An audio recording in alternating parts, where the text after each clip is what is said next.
السلام عليكم. كل سنة وانتم طيبين وعيد سعيد عليكم يا رب وينعاد عليكم بالخير. هنعمل الكحك الناعم بيدوب في البق وطعمه خطير، هيملى ريحة البيت بجد، ريحة وطعم تحفة. تابعوا معايا الطريقة وان شاء الله هتعجبكم. استخدمت في الوصفة دي 2 كيلو دقيق، 4 معالق كبار سمسم محمص، ومعانا هنا معلقتين ريحة الكحك. انت بتجيبيها من العطار، تقولي له على حسب الكمية اللي انت عايزة تعمليها عادي.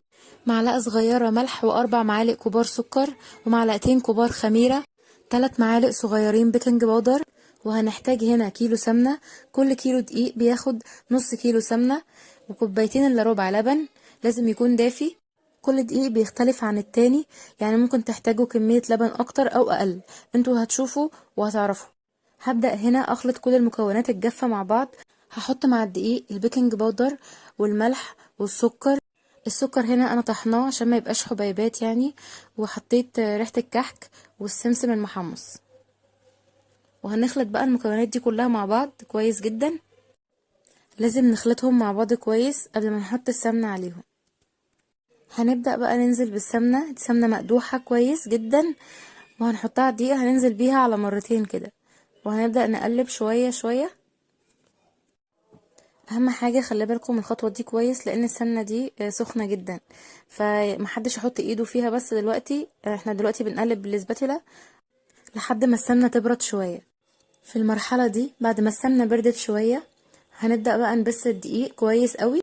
لازم ناخد وقتنا في المرحلة دي بالذات عشان دي اهم مرحلة، يعني ممكن نفضل نبس فيها من 10 دقايق لربع ساعة كده، لحد ما نحس ان خلاص الدقيق اتشرب السمنة كلها ونقدر نشكله عجين. هو خد معايا في البس حوالي ربع ساعة تقريبا. هضيف هنا ريحة موز، دوت سايل بيجي من عند العطار برضو، لو عايزين تضيفوه ضيفوه، مش عايزين مفيش مشكلة، هو اختياري يعني، بس هو بيعمل ريحة حلوة قوي قوي للكحك.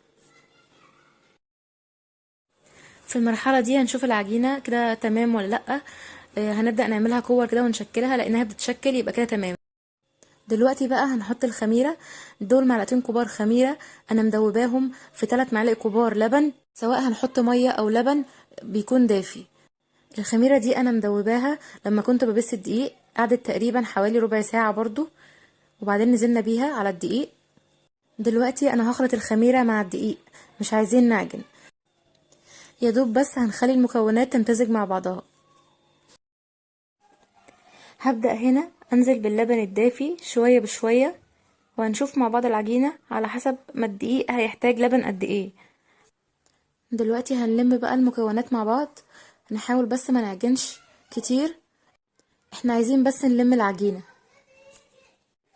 الدقيق ده خد معايا بالظبط حوالي كوبايتين الا ربع لبن دافي. انا في الاول كنت حاطه كوبايه وربع لبن، وبعدين لقيت العجينه ناعمه قوي معايا وبتطلع في المنقاش كده، فانا زودت على الكوبايه وربع دول بقيت اللبن، يعني حطيت كوبايتين الا ربع بالظبط.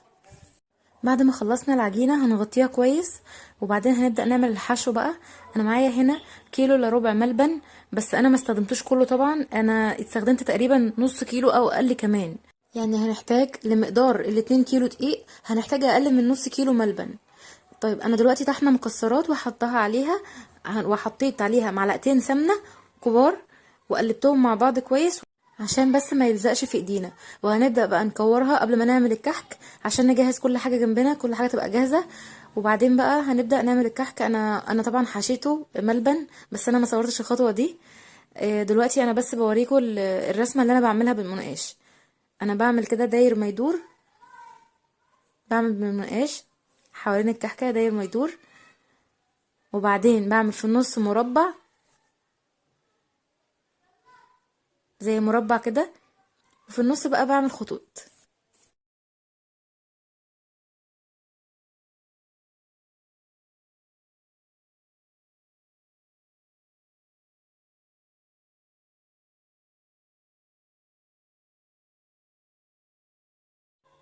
هوريكم واحده تانية برضو.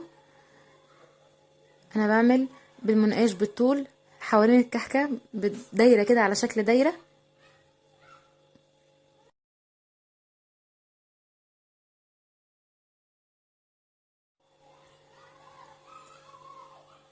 وبعدين هاجي في نص الكحكاية هعمل مربع، وبعدين بعمل خطوط في النص. بس كده، بسيطة.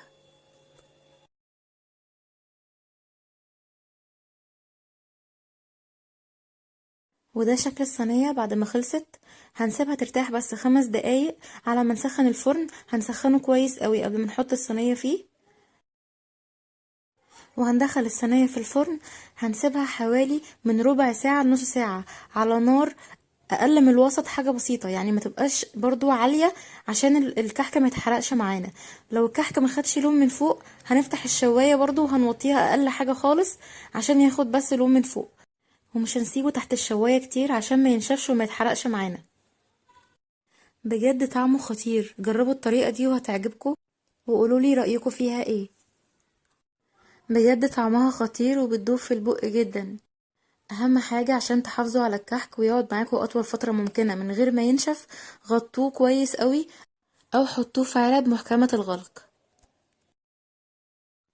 كل سنة وحضراتكم طيبين، ربنا يجعله عيد سعيد علينا وعليكم يا رب، وينعاد عليكم دايما بالخير. لو الفيديو عجبكم ما تنسوش اللايك والشير والاشتراك في القناة عشان يوصل لكم كل وصفاتي. والسلام عليكم ورحمة الله وبركاته.